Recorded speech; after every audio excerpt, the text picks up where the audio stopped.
But we're talking this week about The Nun, which is the new horror film and part of the Conjuring Universe. The Nun explores the origins, I guess, of one of the characters that we saw more in the last Conjuring film. It was the sort of ghost demon nun that appeared every now and then. Mm-hmm.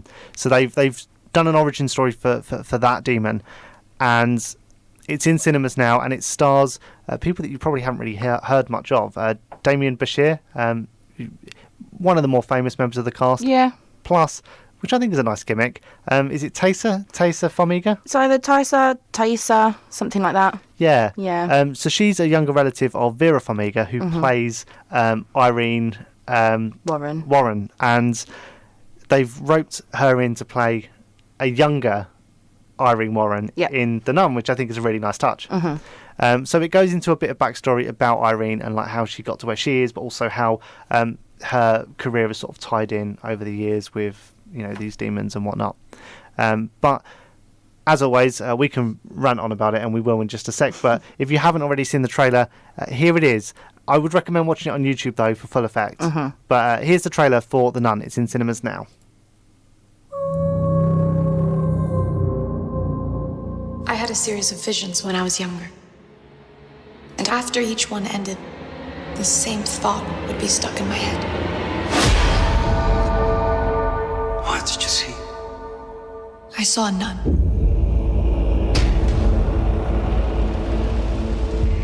Word of my visions reached the church, and I was asked to accompany a priest to an abbey in Romania. The abbey has a long history. Valak.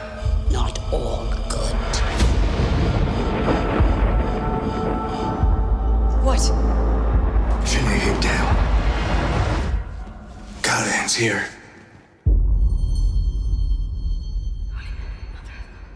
Pray for us now and in the hour of our death.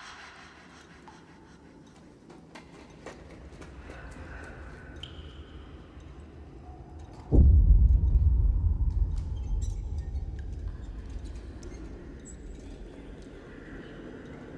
Sister, please. This way.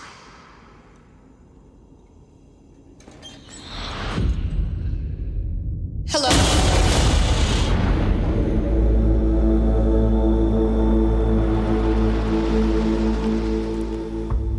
So let's just talk about The Nun as a standalone horror film. Okay. I loved it. I loved it too, and it does work really well as a standalone horror film. I do think you understand a little bit more if you have seen the Conjuring films. Yep. Because obviously they're all part of the same universe, but you can just go and see The Nun on its own. Yeah, and what I love about The Nun is there's a very kind of distinct style in recent horror films, and I think that The Nun kind of channels that, but also it's not like films easily fall into the trap of just like loading the story with jumps and like loud noises just to get you off your seat and make you feel scared very, very briefly when actually the story itself isn't that scary. Yeah. But I don't know if it's just me, but there's something about religious horrors that I don't know. I always find a little bit scarier. Like The Omen, it creeps me out. Yeah, I think religious horrors do tap into, something else, because I think even if, you're the biggest atheist in the world, you can sit there and watch them and think, oh, actually, that could happen. Or do you know what I mean? Because there are so many people that do believe in that kind of thing. Yeah. I think that they do channel like a different kind of scary, as it were. Yeah, and I think like we probably come at it from opposite standpoints, because I'm fairly non-religious, and I guess you're more religious. You believe in something.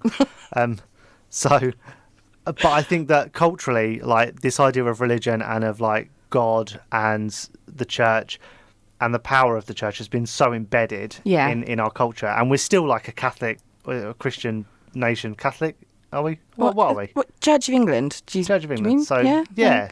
So Catholic. I don't think that's Christian. I don't know.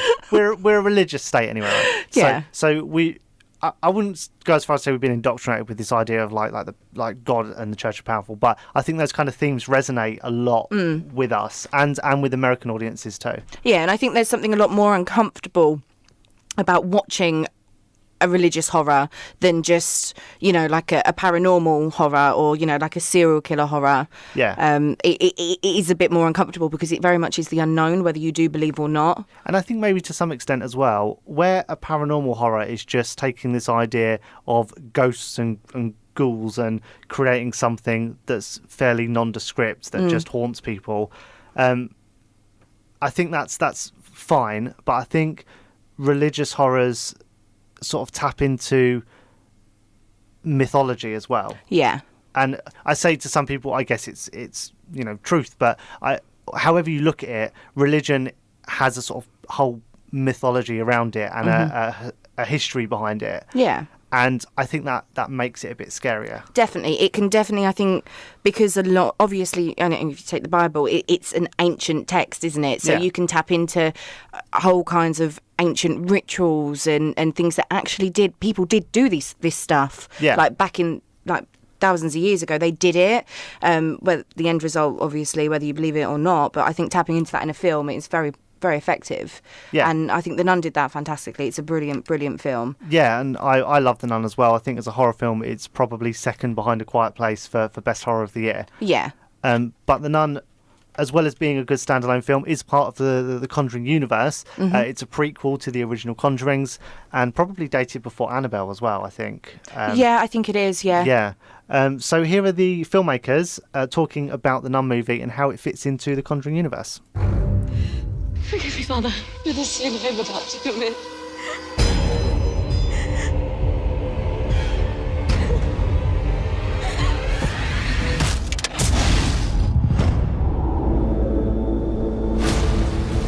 One of the things that occurred to all of us early on is they have a superhero universe. Why can't we do that in the horror world?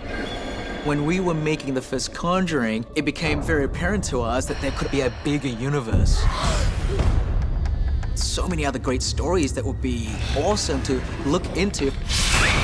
There is this established timeline, how they all piece together. In Annabelle creation, we find out about her origin. Every time that doll appears on screen, people react. People just love her. The Conjuring movies have got such strong characters in them with Lorraine and Ed Warren. When we made Conjuring 2, people really loved the Nun character. With The Nun, we're going right back to where it all began. It's the origins of the demonic entity that will be haunting the Warrens in Conjuring 2. I thought I can create something that builds in that Conjuring universe, but is also fresh and unexpected. The scares are different than anything you've seen in the other Conjuring Universe movies. Let me out!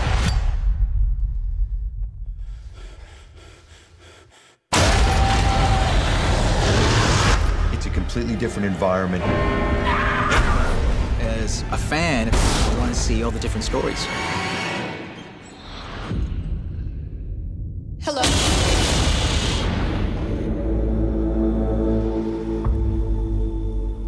So I think we can agree that both as a standalone film and as a prequel to The Conjuring, The Nun is worth seeing, right? Oh, definitely. Yeah. Yeah. It is a really good film. And I think actually, following on from that clip, the Conjuring films as a whole in this kind of day and age with horrors being what they are, they're actually a really good series of films. Is that what you'd call them? Franchise? So yeah, franchise. Yeah, Yeah. They are quite good. So if you haven't seen all of them or any of them or just The Nun, then I would urge you all to go and watch them all, actually. Yeah, and obviously you can get The Conjuring and all the films probably on DVD now or in your favourite streaming service. But The Nun is in cinemas right now, so do go and watch it.